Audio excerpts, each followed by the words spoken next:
સુરત શહેર પોલીસને cyber crime સેલે ચાઇનીઝ સાયબર ગેંગના સાગરને મ્યુલ બેંક એકાઉન્ટ્સો પૂરા પાડનાર તથા અલગ અલગ રાજ્યોના લોકોને ડેટા એન્ટ્રીની નોકરી આપવાના બહાને ઓનલાઈન છેતરપિંડી કરનાર નાસવટ આરોપીને ચેન્નઈ ખાતેથી ઝડપી પાડ્યો છે.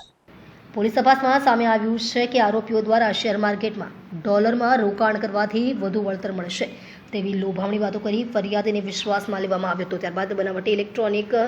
કોટલેખનવાળી વેબસાઇટની લિંક્સ મોકલી તેનો અસલી તરીકે ઉપયોગ કરાવી ફરિયાદીના નામે એકાઉન્ટ બનાવડાવવામાં આવ્યું હતું. આરોપીઓએ શેર માર્કેટમાં ડોલર ઇન્વેસ્ટમેન્ટના નામે વેબસાઇટ તથા કસ્ટમર સર્વિસ તરફથી આપવામાં આવેલા અલગ અલગ બેંક એકાઉન્ટમાં ટ્રેડિંગ માટે કુલ 1,52,63,000 ટ્રાન્સફર કરાવ્યા હતા. જોકે બાદમાં ફરિયાદીને રોકાણની રકમ ઉપાડવા દેવામાં આવી ન હતી અને ઓનલાઈન છેતરપિંડી આચરવામાં આવી હતી.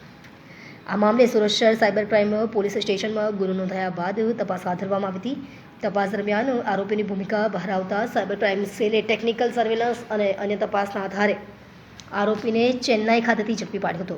પોલીસની પ્રાથમિક તપાસમાં આરોપી ચાઇનીઝ સાયબર ગેંગ સાથે સંકળાયેલ હોવાનું અને ગેંગના સભ્યોને મેલ એકાઉન્ટો પૂરા પાડવામાં મદદ કરતો હોવાનું સામે આવ્યું છે. ઉપરાંત અલગ અલગ રાજ્યોના લોકોને ડેટા એન્ટ્રીની નોકરી અપાવવાના નામે પણ છેતરપિંડી કરવામાં તેની સંડોવણી હોવાનું સામે આવ્યું છે. એક એફઆઈઆર ઇન્વેસ્ટમેન્ટ ફ્રોડની FIR cyber crime cell Surat ખાતે નોંધવામાં આવી હતી, જેમાં જે વિક્ટિમ છે એમની સાથે કુલ 1,52,00,000 રૂપિયાનું ઇન્વેસ્ટમેન્ટ ફ્રોડ કરવામાં આવ્યું હતું. અને જે ઇન્વેસ્ટમેન્ટ ફ્રોડ માટે એમને જે સંપર્ક કરવામાં આવેલું હતું એ આખું ટેલિગ્રામ ચેનલ મારફતે કરવામાં આવ્યું હતું અને પછી એમને ગ્રુપમાં જોડાવવામાં આવ્યું અને એક લિંક ઉપર એમની આઈડી ક્રિએટ કરવામાં આવી અને બોગસ ફર્ઝી લિંક ઉપર પછી એમને એ લોકો એમ બતાવતા હતા કે ગોલ્ડ માઇનિંગના થ્રુ તમને આટલું રિટર્ન મળે છે કરીને પછી વિક્ટિમને એવું લાગતું હતું કે મને ખરેખર એકચ્યુઅલી નફો થાય છે.